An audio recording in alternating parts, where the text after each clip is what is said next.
Let's talk about something that so many musicians run into. There's this huge gap, right, between being able to play music and actually creating it.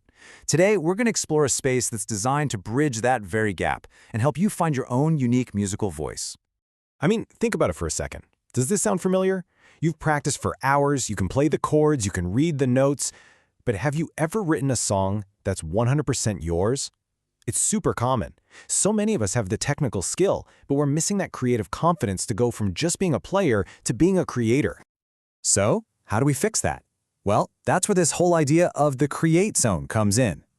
Think of it as a dedicated space where that big transformation happens, where you're not only given permission to create, but you're actually handed the tools and the guidance to start making your own music. Now, the whole philosophy behind this comes down to one really powerful word: agency. This isn't just about learning more rules or techniques. It's about empowering you, the musician, to act on your own, to make your own choices with sound. It's about putting you in the driver's seat of your own musical journey. And when you have that agency, look what happens. The goals become so clear. You start to cultivate your own unique voice. You build real confidence to express yourself. And maybe most importantly, you begin to see yourself as a truly capable musician, not just someone who's good at following instructions.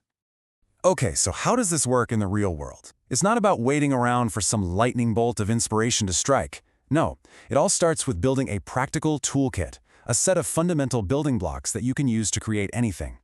And the very first tool in that kit is rhythm. It's the heartbeat of your music, right? This is where you learn to build your own rhythmic patterns and different time signatures. You're literally creating the foundation, the skeleton, for all your musical ideas. Next up is melody. And this is where you start to give that rhythmic skeleton a voice. You take those rhythms you made and combine them with different sounds and pitches. You even learn how to create these cool musical question and answer phrases, kind of like you're having a conversation with your music. And of course, the final core tool is harmony. This is what adds all the color, the depth, and the emotion. You learn how to build chords that support the melodies you've created, giving your music that rich, full, and complete sound.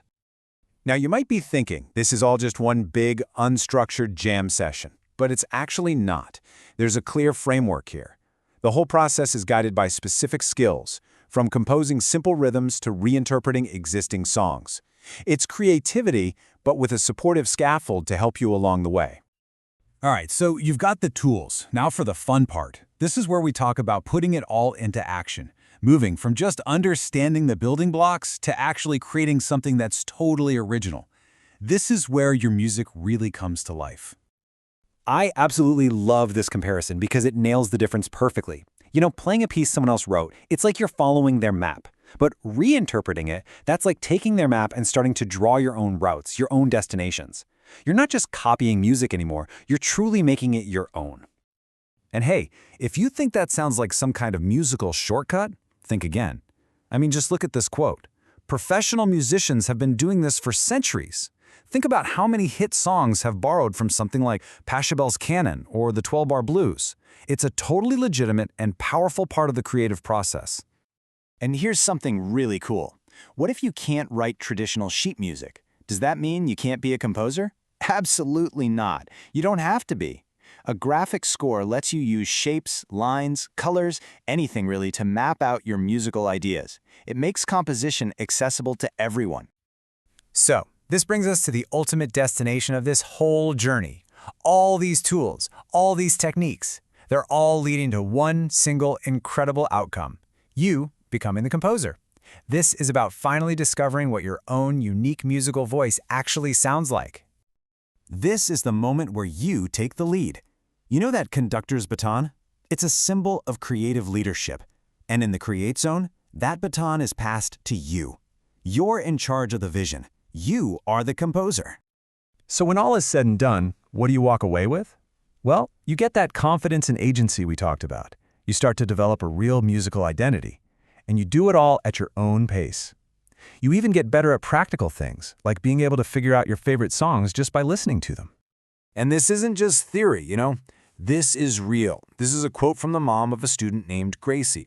She says creating music allows her daughter to feel free to express herself, express her emotions, and share what makes her happy with others. I mean, that just says it all, doesn't it? That's the power of this. Which really leaves us with just one last big question. And this one is for you to think about. After seeing this whole path from player to creator, you've got to ask yourself, what ideas, what feelings, what melodies are waiting inside you? What music is waiting to be written by you?